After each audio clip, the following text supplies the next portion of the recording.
तो बाबा जी आपको बताना चाहूंगा जिनके घर शीशे के होते हैं दूसरे के। अब आप लोगों को मैं वो विजुअल दिखाने जा रहा हूं जिसको लेकर मैं मुसलमानों से गुजारिश कर रहा था कि मुसलमान इस वीडियो में आखिर तक बने रहिए कि मुसलमानों को रोड पर लाना है।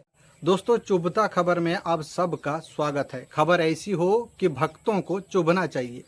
दोस्तों आज की खबर इस बात से शुरू करना चाहूँगा, हमारी बर्बादियों पर ऐसे मुस्कुरावना चमन वालों, हमारी बर्बादियों पर ऐसे मुस्कुरावना चमन वालों, गुजरनी एक दिन सर से तुम्हारी भी कयामत है।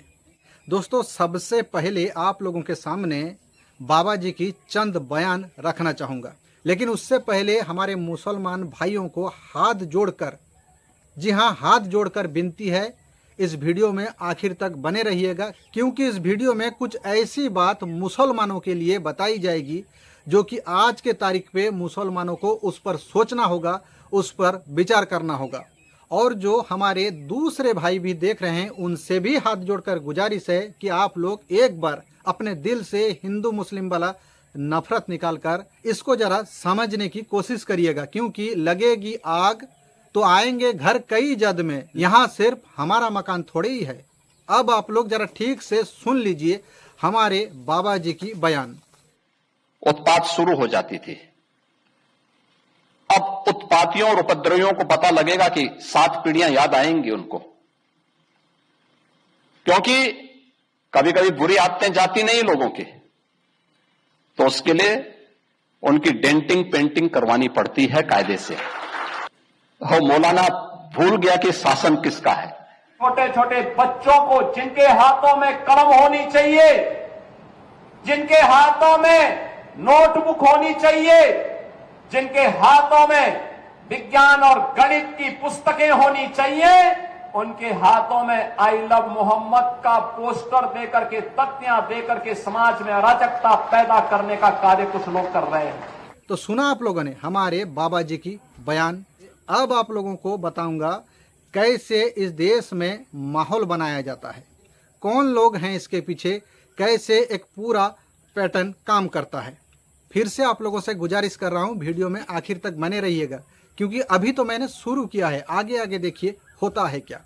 आगे आगे देखिएगा मैं क्या क्या आप लोगों को दिखाता हूं, तभी तो आप लोगों को पूरा पैटर्न समझ आएगा, पूरा साजिश समझ आएगा। और बाबा जी की बयान का जवाब भी तो देना है। तो बाबा जी आपने क्या कहा था, उपद्रवी मौलाना उनका डेंटिंग पेंटिंग करना जरूरी है। तो बाबा जी आपको बताना चाहूँगा जिनके घर शीशे के होते हैं दूसरे के घर पर वो पत्थर नहीं मारा करते। तो बाबा जी जरा इसको देखकर बताइए आखिर डेंटिंग पेंटिंग की जरूरत किसको है।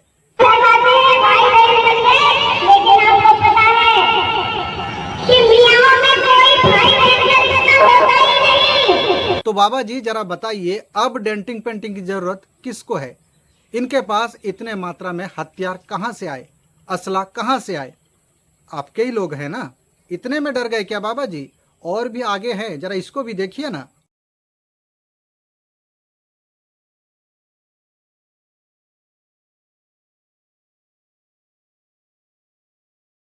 तो देखा बाबा जी, इसका भी तो जवाब दीजिए ना। इतने मात्रा में असला हथियार कहां से आया, कौन ऐसे लोगों को हथियार का लाइसेंस देते हैं, इतने मात्रा में हथियारों का लाइसेंस कौन देते हैं, कहां से हथियार आता है, किस काम के लिए इनके पास हथियार है, वो भी इतने मात्रा में। ये लोग तो कोई इस देश के ना तो फौजी हैं, ना तो पुलिस वाले हैं, ना तो ऐसे कोई आर्म वाले नौकरी करने वाले हैं। तो फिर इनके पास इतने मात्रा में हथियार कहां से आए। और बात करते हैं आप उपद्रवी मौलाना, उसको डेंटिंग पेंटिंग की जरूरत है। क्या कहा था आपने, छोटे छोटे बच्चों के हाथ में किताब कलम के जगह पर आई लव मोहम्मद का पोस्टर था। जरा इसको देखिए।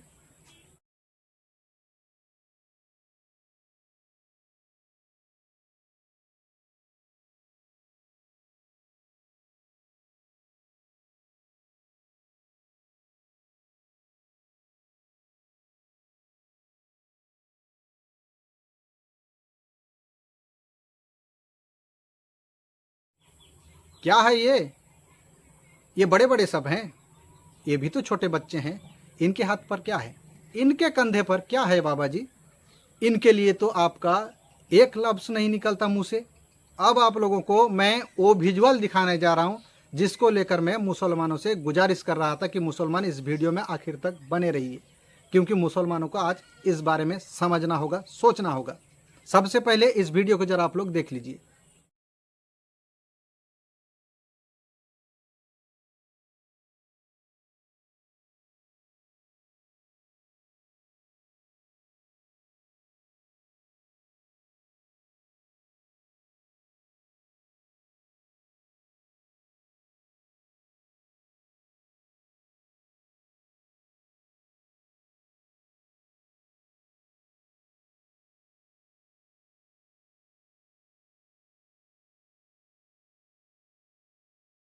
तो देखा आप लोगों ने, आई लव मोहम्मद लिखकर उस पर लोगों को चलवा दिया गया, उस पर गाड़ी चलवा दिया गया।